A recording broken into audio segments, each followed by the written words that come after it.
Shalom, selamat pagi. Berjumpa lagi dengan Kak Jimmy di dalam channel kesayangan kita RCC Kids. Dan kita akan memasuki poin kedua dari tema kita bulan ini, yaitu Allah Maha Tahu.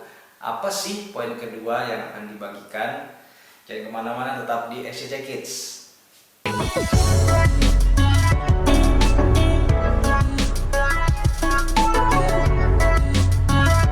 Bapak yang baik, Bapak yang dalam surga, terima kasih Tuhan buat hari ini kami dikumpulkan kembali di dalam ibadah online ini. Kami percaya walaupun kami di tempat yang berbeda, tapi kami bersatu Tuhan di dalam ibadah online ini. Kami mau mendengarkan kebenaran dari firman Tuhan, dan biarlah Tuhan berikan kami hati yang rendah dan lembut untuk menyambut firman-Mu dengan sukacita, karena firman-Mu adalah kebenaran yang memerdekakan kami. Di dalam nama Tuhan Yesus kami berdoa dan ucap syukur. Haleluya Tuhan, amin. Oke, kita sampai di poin kedua dari pengajaran Allah Maha Tahu. Di poin kedua ini kita akan mengambil firman Tuhan di dalam 1 Samuel 2 ayatnya yang ketiga. Ya, Kak Jimmy bacakan, adik-adik buka Alkitab di rumah dan perhatikan. Janganlah kamu selalu berkata sombong, janganlah caci maki keluar dari mulutmu, karena Tuhan itu Allah yang Maha Tahu, dan oleh Dia perbuatan-perbuatan diuji. Ya, Tuhan tahu gak siapa yang pernah menyakiti kita? Pasti tahu ya adik-adik ya, karena Tuhan Maha Tahu.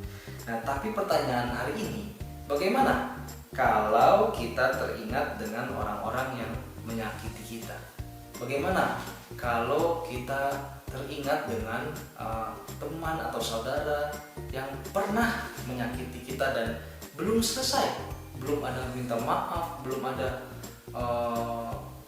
kata-kata berdamai? Apa yang harus kita lakukan? Nah, hari ini kita akan bahas itu ya, dan Kak Jimmy berikan 3 tips untuk menghadapi orang-orang yang demikian ya, untuk menghadapi rasa sakit, rasa sesak ketika kita mengingat orang-orang yang menyakiti kita. Ya, yang pertama adalah berdoa supaya Tuhan berikan kita kesabaran dan kemampuan untuk mengampuni dia. Ya, karena tidak mudah mengampuni orang yang bersalah. Tetapi memang Tuhan Yesus ajarkan kita untuk mengampuni orang yang bersalah. Bahkan Tuhan Yesus bilang jangan balas kejahatan dengan kejahatan, tapi balas kejahatan dengan kebaikan. Karena itu yang pertama, berdoa supaya Tuhan berikan kekuatan dan kemampuan kepada kita untuk mengampuni dia. Ya. Yang kedua, bagikan perasaanmu dan ceritakan kepada orang dewasa yang kamu percayai. Siapa orang dewasa yang kamu percayai? Mungkin itu bisa orang tua, papa atau mama, ya. Tergantung adik-adik lebih dekat kepada papa atau kepada mama. Nah, pakailah waktu-waktu untuk membagikan apa yang adik-adik rasakan. Ketika kalian ingat, oh aku ingat loh sama dia yang pernah sakitin, cerita kepada papa, cerita kepada mama. Ya, siapa lagi orang dewasa? Itu bisa juga kakak kita, bisa ya. Kalau adik-adik dekat hubungannya dengan kakaknya dan sering curhat, nah adik-adik bisa curhat. Ya, juga ada pengajar-pengajar gereja anak di sini yang siap untuk mendengarkan curhat adik-adik. Ada kakak Jimmy, ada kakak Christine, ada kakak Venes. Nah, adik-adik bisa menghubungi salah satu dari kami untuk curhat, bercerita siapa yang pernah menyakiti, bagaimana mereka menyakiti, ya, supaya adik-adik lebih tenang dalam menghadapi hal ini, dan adik-adik bisa didoakan oleh pengajar-pengajar gereja anak. Ya.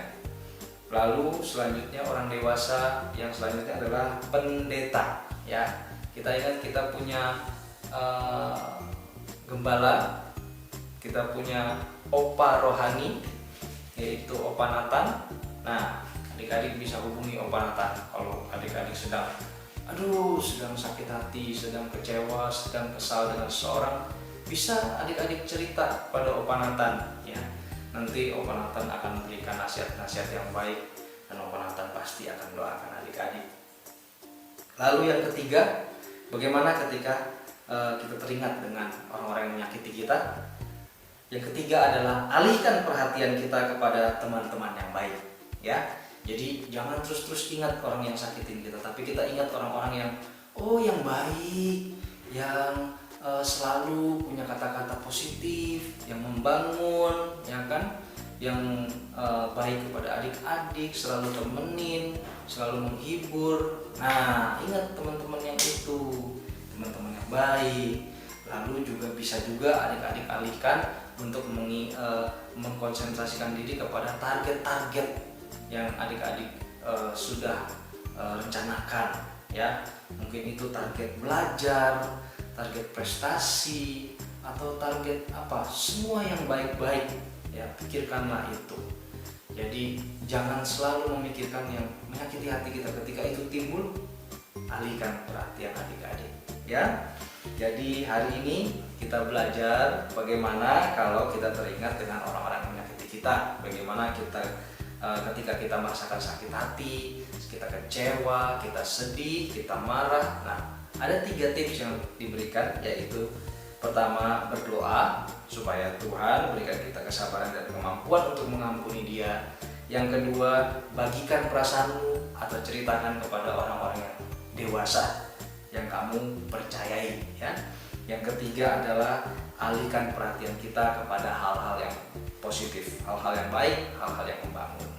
Sampai di sini, sampai jumpa di pengajaran berikutnya yang akan dibagikan oleh Kak Christine. Tuhan Yesus memberkati. Tuhan, terima kasih buat kebenaran firman-Mu yang sudah dibagikan pagi hari ini. Kami mau belajar Tuhan untuk mempraktekannya, bukan hanya menjadi pendengar yang baik, tetapi juga menjadi pelaku firman Tuhan. Roh Kudus, tuntun kami dan mampukan kami untuk kami bisa melakukannya sesuai dengan firman-Mu Tuhan. Terima kasih Tuhan Yesus, berkati teman-teman kami dimanapun mereka berada. Biar semua dalam keadaan yang baik, yang sehat, keluarganya semua baik-baik, papa mama semua dalam keadaan baik dan diberkati Tuhan. Terima kasih Tuhan Yesus, dan kami rindu pertemukan kami kembali di jam-jam ibadah online ini Tuhan.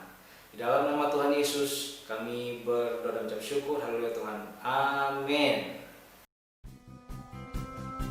Oke, terima kasih sudah mengikuti ibadah online dari SCC Kids. Jangan lupa juga kita ada ibadah raya setiap hari Minggu jam 11 siang sampai selesai, yang akan dibawakan oleh gembala kita, Pastor Nathanael Mataung, yang biasa kita sebut juga dengan Papi rohani kita.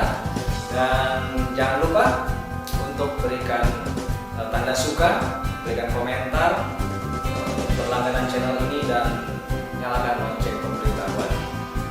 Sampai jumpa di video berikutnya. Tuhan Yesus memberkati.